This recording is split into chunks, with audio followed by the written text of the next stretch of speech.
रतन यहाँ इस फॉरेस्ट में फॉरेस्ट ऑफिसर के ओहदे से आया था। वहां पहले ही दिन रतन को वॉच टावर पे किसी के होने का एहसास हुआ और साथ ही एक सिक्का भी मिला जिस पर तारीख थी 1967। घर आया तो एक बच्चा उसकी अलमारी में घुसा और गायब हो गया। अलमीरा हटवाई तो पीछे बेसमेंट तक जाने का दरवाजा था। वहां जाकर रतन ने दीवार पे 1967 का एक कैलेंडर देखा और पास ही पड़ी थी एक फैमिली फोटो जिसमें उसी बच्चे की तस्वीर थी। इस घर के पुराने अटेंडेंट से बात करने पर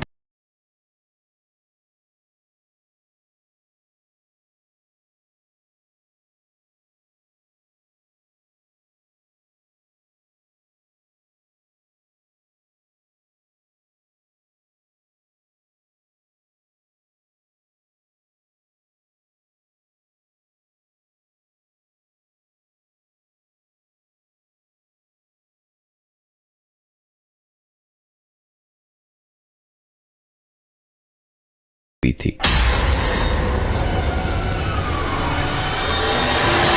दरअसल प्रशांत यहां नया फॉरेस्ट ऑफिसर बनकर आया था जिसके हाथ इस घर में उससे पहले रह चुके रतन की डायरी लगी थी और उसे रतन के साथ घटी सारी घटनाओं का पता चला।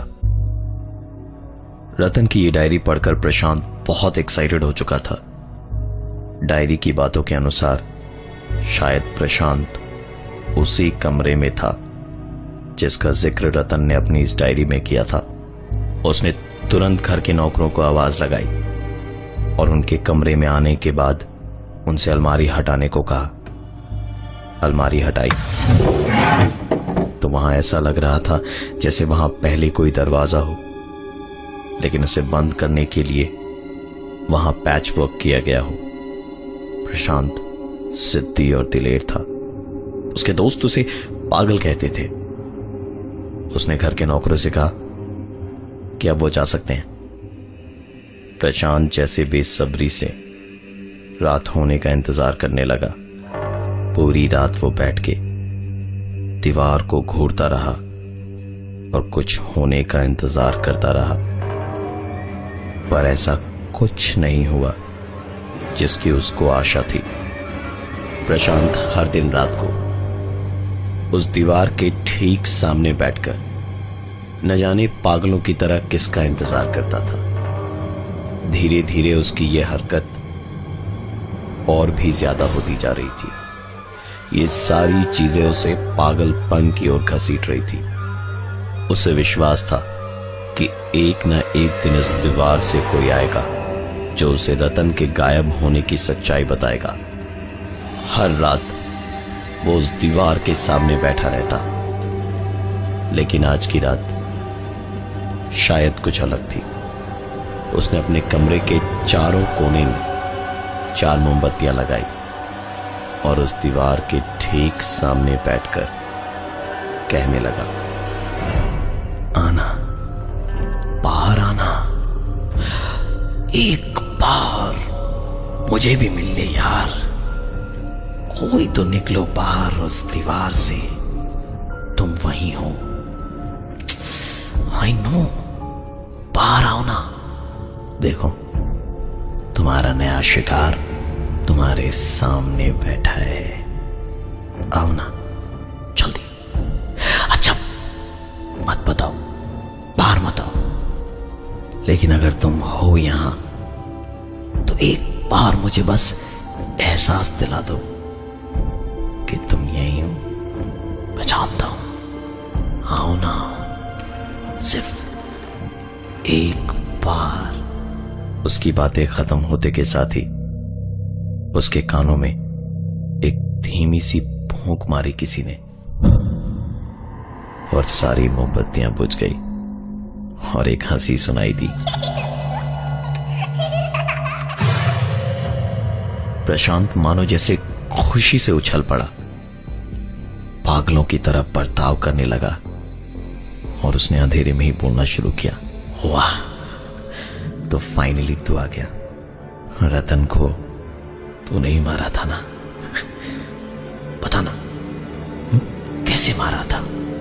रतन को तूने कैसे मारा था? बोल, मैं किसी को नहीं बताऊंगा, बताना। उसका इतना कहना ही था कि किसी ने अंधेरे में प्रशांत को पैरों से पकड़ के खींचा और उठा के पटक दिया और हंसता रहा। प्रशांत का सर घूमने लगा। उसे बड़ी जोर की चोटें आई थी, पर उस पर तो कोई और ही धुन सवार थी।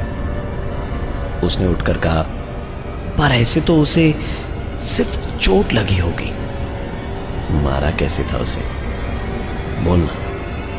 हाँ? हो, पंखा गिरा के मारा था। तभी उसकी शक्ल भी कोई पहचान नहीं पाया। कितने अफसर मार चुका है तू यहां पर अब तक, पता? बोलना, कितने अफसर मार चुका है? 1 2 3 4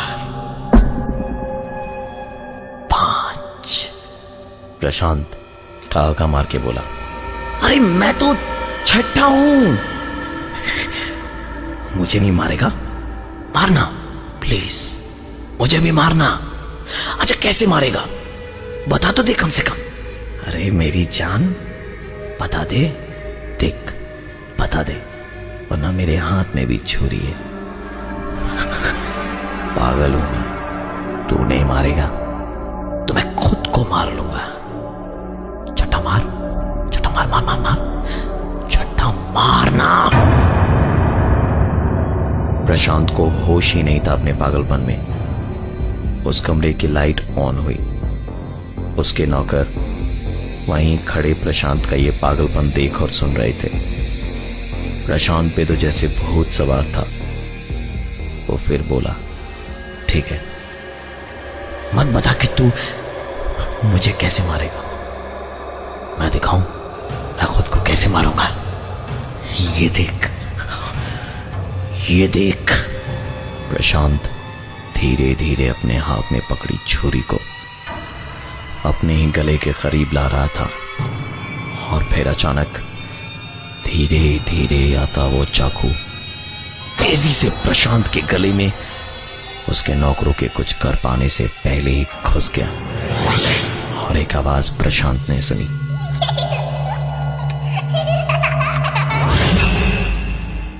नौकरों ने वक्त पे हॉस्पिटल पहुंचा दिया तो प्रशांत की जान बच गई। लेकिन गले पे वो चाकू का दाग प्रशांत के आज भी है। फॉरेस्ट हाउस के उस कमरे को हमेशा के लिए उस दिन के बाद बंद कर दिया गया। और किशन की मां ने तो आज भी देर रात वहां बच्चे की आवाज सुनाई देती है।